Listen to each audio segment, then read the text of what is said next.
had a bit of an obsession with double words, and like finding sentences in which like the two words would sit side by side. Like for example, I'll see you then or something like that. I always found those sentences popped out to me, and I was trying to collect those sentences. So that was something that I liked. And then I had this idea for a band name, which was a really bad band name, or was actually going to be like a solo moniker, which was going to be Holy Moly Man, which was kind of based on, there was this other artist who had an artist name called Buy Cape, Wear Cape, Fly, and I thought that was like the best band name moniker I'd heard. And so I thought Holy Moly Man could be like a solo moniker, but it was obviously no good. But that kind of stuck around, and Holy Holy kind of ended up being something that I was sort of thinking about and we were talking about, and I felt like it worked in some way with our music because of, I don't know, something about the word, it sort of invokes this feeling, like, and I would hope that our music does that as well. We do get people thinking, like we do get the people thinking that we're quite religious, yeah, we get which is expected, I suppose, but yeah.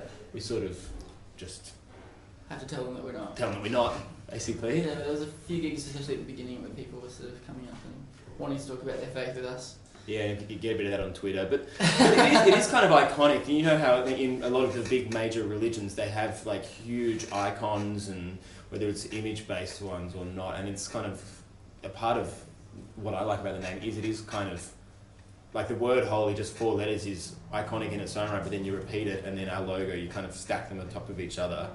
It's kind of has that sort of looming sort of feel to it. Yeah. So. And I think people like saying it because people say holy moly, and so it feels familiar the first time you say it. Holy holy.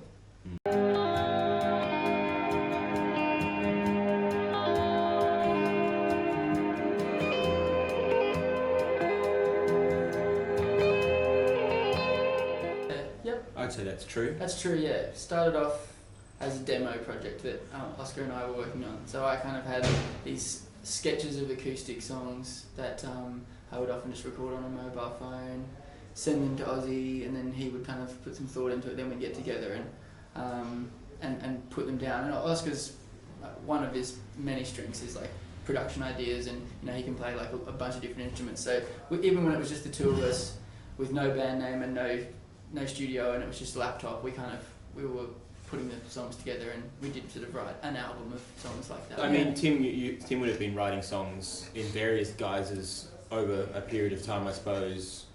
I'm sure you're probably writing them even before you got to Stockholm. But yeah, Stockholm was where Tim was living, and I was in Berlin. We were kind of just living our lives. I was playing in another band at the time, and Tim was doing various things and whatnot. And it's remarkably easy to get from Stockholm to Berlin, and so it just kind of was a nice way to kind of kind of start a kind of a new, fresh thing, I suppose. I was living in Stockholm for a year, and I had sort of set myself this project of writing and releasing just to my own email, like mailing list thing, 1 song a month. So I was living over there and trying to write, and around that time Oscar sort of popped up in Stockholm, and so I sort of dragged him in because I'm not very good at production things. And he worked on that first song, and I really liked how that turned out. And so then I started kind of just leaving Stockholm and going to Berlin. I think I did 4 trips over that year period, and we would do 3 or 4 songs over a weekend and kind of flesh them all out. And so at the end of the year, we had this kind of like little suite of demos, and some of which we are on this album, and some of which we reworked, and some dropped off altogether. But that was the beginning of the.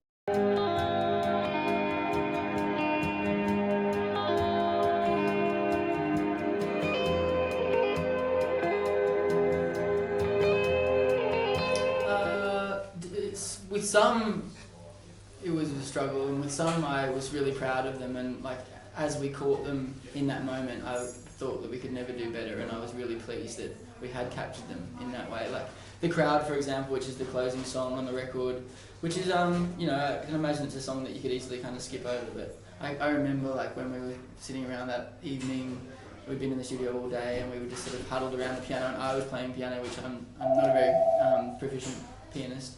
And but it just sort of came together, and it was a bit of a magical moment, and I'm really glad that stayed with us and is now the closing track of the record. Yeah. But other songs, I think we sort of struggled to let go when we felt like it wasn't quite right. And so You Cannot Call for Love was one where we had a version and it was good, but then we toured and we changed the song, and then we were like, I think we want to do this again. And I was really pleased that we had that opportunity, and now it's like one of my favourites on the record, and a bit more kind of like current to like how we are live.